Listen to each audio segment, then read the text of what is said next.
За hi guys, энэ удаагийнхаа бичлэгээр Солонгос улсаас олон улсын нийслэг үйлдэхэд ер нь ямар хүн тарифтай байдгийг бэ гэдэг талаар мэдээлэл хүрэхэд бол бэлэн болсон байна. За ингээд бичлэглүүг орохынхоо өмнө лайк болон subscribe хандарцгаагаарай. За ингээд бичлэглүүг орцгоё. За юуны өмнө хэдүүлээ Google Map дээрээс ер нь хаашаа нисгэж гинэ вэ гэдэг нэг товчхон харчээ.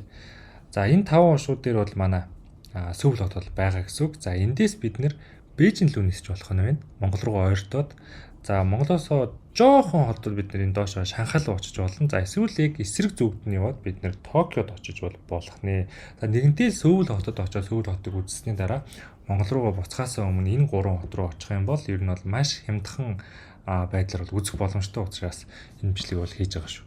За ингээд хэдүүлээ эхний нислэг болох Сөүлээс Бээжингийн хэдүүлээ харцгаая. За Сөүлээс Бээжингийн чиглэлд бол маш олон нислэгийн компанид бол нислэг үйлддэг. Asian Airlines, China Southern Airlines та доошоо гүйлэх юм бол энэ доор Korea Air хүртэл бол байгаа. За тэгэхээр Korea Air бол 374,200-гээд үнэтэй бол нисдэг байх нэ. За хамгийн хямдхан нислэг нь бол Asian Airlines-ийн нислэг байна. За Asian Airlines гэдэг компани бол өөрөө маш өндөр гүйцэтгэлтэй Korea Air дээрөөсөө номер 1, номер 2 гэж үргэлж одоо байрыг булаацалж идэг тийм нислэгийн компани байгаа. Тэгэхээр маш чанартай нислэг гэсэн.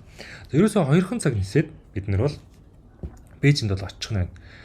За энэ нислэгийг дэлгэрэнгүй хэдүүлээ харах юм бол 2:50-д нисээд за тэгээд 3:50-д бол Бээжинд бол буух нь. За нөгөө цагийн зөрүүнээс шалтгаалаад 1 цаг урагшлаад ингэж харахад бол 1 цагийн ниссэн юм шиг мөртлөө яг нислэг маань бол 2 цаг явж байгаа шүү гэсэн.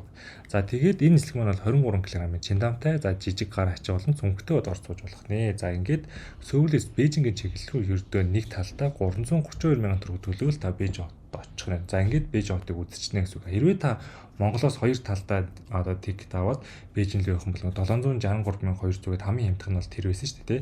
Тэгэхээр буцах замдаа ерөөсөө ингээл хагасыг хэмнээл очоод шууд Бээжинг үзэж гэнэ гэсэн үг байхгүй. За дараагийн сонголт нь бол Шанхай. За Сөүлээс Шанхайгийн чиглэлд бол бас маш олон онгоцууд бол нисдэгэ. За энэ дунд бол ингээд Korea Air, нөгөө Asian Airlines, тэрнээс гадна China Eastern гэдэг онгоцууд бол явж байгааг бол та харж байгаа. За эндээ бол ер нь бол дандаа шууд нислэг нь бол 700,000 төгрөгөөс буухгүй байгааг бол харж байгаа бах тий. За хэдүүлийн үз нэгийн дараад одоо тодорхой сонирхоод үзэж. За 23 кг-ийн чиндамтай жижиг гар ачаа цүнхтэй бол явах нэ. За 2 цаг 15 минут бол нислэгийг бол үйлдэнэ гэж байна. За цагийн зөрүүнээс шалтгаалаад энд бол 1 цаг 15 минут л явж байгаа юм шиг харагдаж байгаа боловч яг үнэндээ бол 2 цаг 15 минут ниснэ гэсэн үг шүү. За ингээд нисгэд бол шууд нислэгээр явах юм бол бид нэр Сөүлээс Шанхай руу 705,600 төгрөгийн үнэтэй бол очих нь байна. За хэдүүлээ ингэхгүйгээр дамжаад нисэх юм бол маш хямдхан явчихдаг байгаа шүү.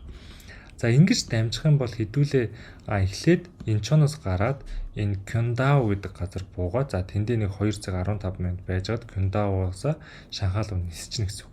За ингээд нийтдээ энэ нислэг маань бол 5 цаг 35 минут бол үргэлжлэн за өмнөх нислэгтэй харьцуулбал нэг 2 цаг гарангаар л илүү нисэж байгааг харж байгаа. Гэхдээ бид нэр хэмнэлт нь бол аимшигтай хэмжиж байгааг харж байгаа бох тий. Ялгаагүй 23 кг-ийн чиндамтай гар ачаатай цүнхтэй бол хэдүүлээ явна. Тэгэхэд бид нэр 279,000-аар л явбал ерөөсөө Шанхайд очиж байгаа гэсэн. Тэгэхээр та тэгэж 700-900,000 төгрөг төлж явж байхаар ингээд дамжаад явцсан бол хамаагүй хямдхан байдаг шүү. Сөүлээс Шанхайгийн чиглэлд гэсэн. Дундаа бол нэг л удаа дамжин. За тэгээ та дахиж нөгөө нэг тийш миш аваад ах шаардлагагүй шууд энэ онгоцноос чинь таны одоо Сөүлээс ирсэн онгоцноос чинь Кёндао дээр таны тийшээ авангуудаа шууд дараагийн онгоц руу чинь автоматар зөөгөд өгчдөг. Дунд нь ерөөсө гар ажиллагаа орохгүй та зүгээр алхаж очиж сууж хүлээж байгаа л онгоц нисгэж ийнэ гэхэд нь орж суугаал тэгээ Шанхайд очсон гэсэн. За энийг ерөөсө мартаж болохгүй шүү guys. Энийг ерөөсө байнгын санаж хэрэгтэй. Энэ бол маш том хэмнэлт байгаа бол та харж байгаа бох гэж бодож байна. За дараачих нь болохоор бид нэр Сөүлээс Токиогийн чиглэлд бол нисгэж байгаа.